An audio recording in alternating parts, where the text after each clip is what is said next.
Okay.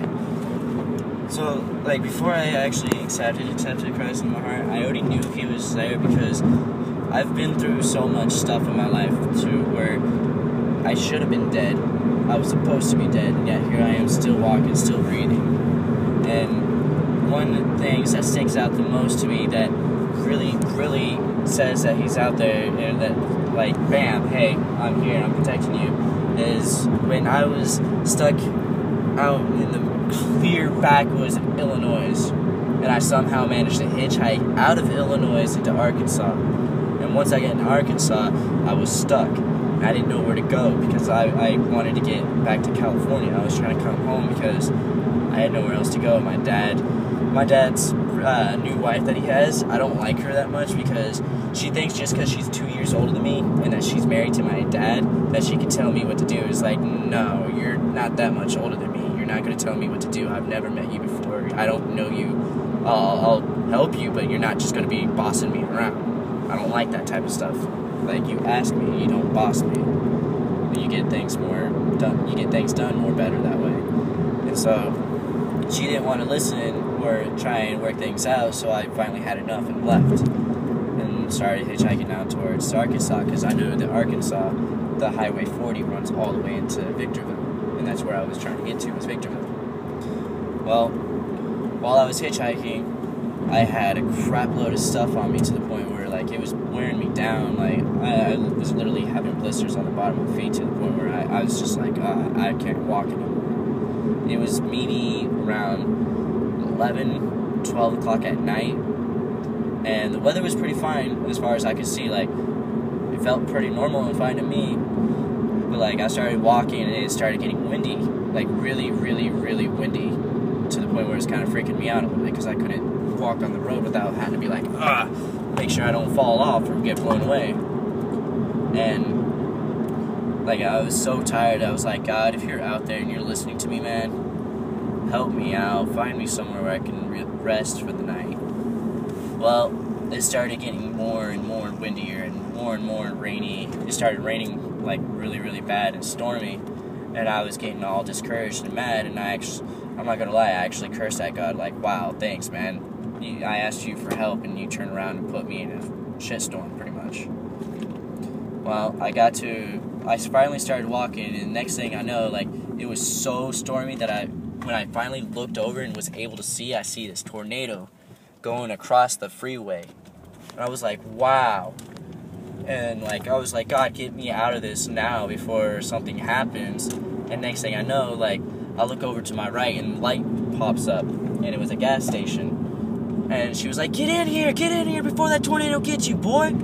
So I ran over and stayed in there, and she's like, are you stupid or something? You know you can't be walking out there. That's a tornado. You could have died.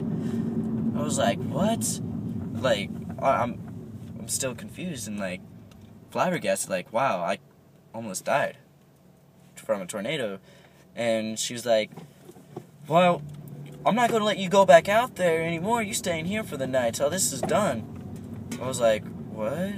Like, everything I was asking God to do, like, 2 hours before I started cursing at him and asking him why is he doing this, ended up happening. I ended up having a place to stay. I ended up being safe and protected, and I ended up getting a ticket to California instead of had to fully hitchhike. Like, I was like, wow, dude. That's how I know God exists. And plus, like, when I was on the streets out in California, right? Like, when I was in the streets of California, I was on the streets, like, living on the streets, breaking into abandoned houses. Yeah. I actually have a scar on this thumb right here that looks like a 7. Let's see if the camera can actually see it.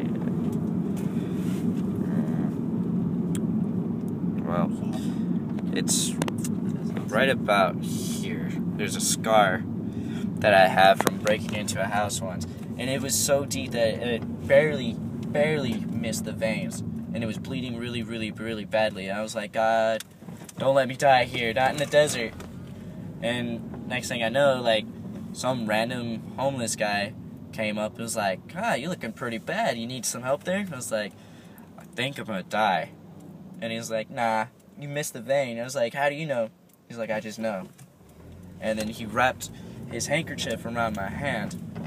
I was kind of skeptical at first because I was like, oh man, this guy's putting a dirty handkerchief over this and it's gonna get infected. No, it was brand new. He's like, I bought this a couple days ago, I don't know why, but now I do. And he wrapped it around my hand and look, it's perfectly fine now.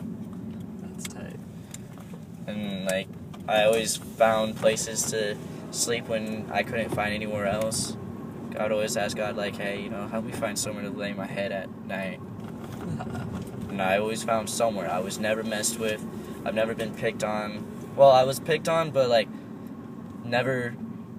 No one ever really fought me because I was always like, I was always asking God, don't let bad things happen to me. And yet here I was telling him to go F himself and smoking weed and doing all this stuff. And I feel stupid and bad for doing that. You know what's so good about God? What's that? Is that he sees it, right? So he's seeing it, and we think like he's like, oh my God, that kid can never get it right. But he's actually like, don't worry, son. You're gonna know me. And that's called his mercy, that's called his love, because he's so good that he knows the end.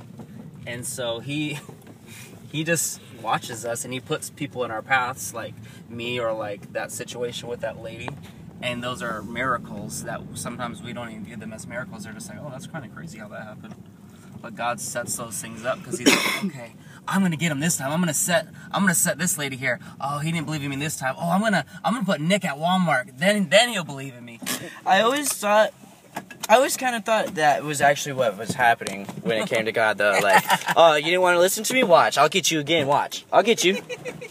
And well, sure, you guys pop up at Walmart randomly out of nowhere. And we prayed, bro. It was very specific that we went there. Because I was going to say, no, let's go to the beach. And 3 or 4 of them agreed, no, God said Walmart. God said Walmart, and look what now. Got Terrence, got Mike. Look at me now. I'm rocking Jesus. I'm getting paper. Look at me now. Oh. Fresher than a bar. Alright, end of this clip.